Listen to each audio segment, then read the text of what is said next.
ফকির মিয়া কাজীর সাথে রে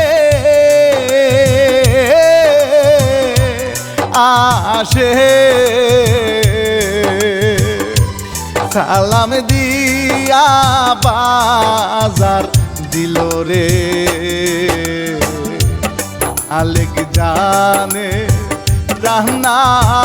করতে গেল রে কাজী এবার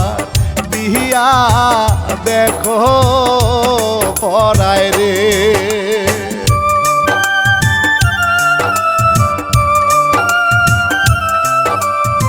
তাহলে বিয়া তো বাড়ানি শেষ হইলো তাহলে অনুরি তাহলে না জামাই রান্না কাজী সব যাইবেন কে সাইডে খাওয়া দাওয়া করে যাবেন জামাইয়ে এত বড় একটা মাছ আনছে ও আমি রান্না করছি